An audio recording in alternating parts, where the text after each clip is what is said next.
बहुत समय पहले की बात है।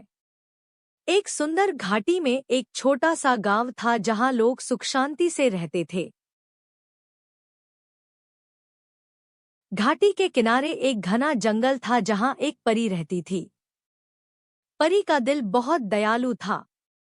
उसका काम था जंगल की रक्षा करना और जो लोग जरूरत में हो उनकी मदद करना। एक दिन गांव में एक लड़का अमन आया। उसके माता पिता बहुत गरीब थे और अमन के पास कोई खिलौना या तोहफा नहीं था। वह बहुत उदास रहता क्योंकि उसके दोस्त के पास नए खिलौने थे।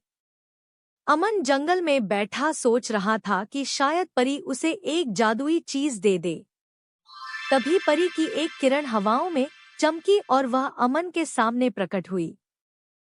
परी ने कहा, मैं जानती हूँ कि तुम दुखी हो क्योंकि तुम्हारे पास वो सब नहीं है जो दूसरे के पास है।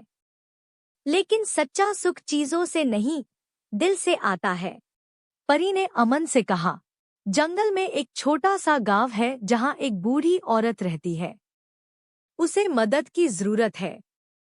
अगर अमन तुम उस औरत की मदद करो, पानी, दवा, खाना लेकर जाओ, तो वह तुम्हें एक जादुई पेड़ दिखाएगी। अमन ने सोचा कि पेड़ हमें क्या देगा, मगर उसने सोचा कि मदद करना तो सही बात है। इसलिए वह उस बूढ़ी औरत के लिए जंगल से पानी और फल लेकर गया, दवा और खाना। बूढ़ी औरत मुस्कुराई, आशीर्वाद दिया। उसके बाद परी ने अमन को सुंदर जादुई पेड़ की ओर ले गई। पेड़ पर ऐसे फल थे जो सिर्फ प्यार, सच्चाई और दयालुता से बने थे। जब तुम इन फलों में से एक खाओगे, परी ने कहा, तो तुम्हारे अंदर ये गुण रहेंगे। तुम्हें दूसरों से तुलना नहीं करोगे, बल्कि अपने दिल से खुश रहोगे।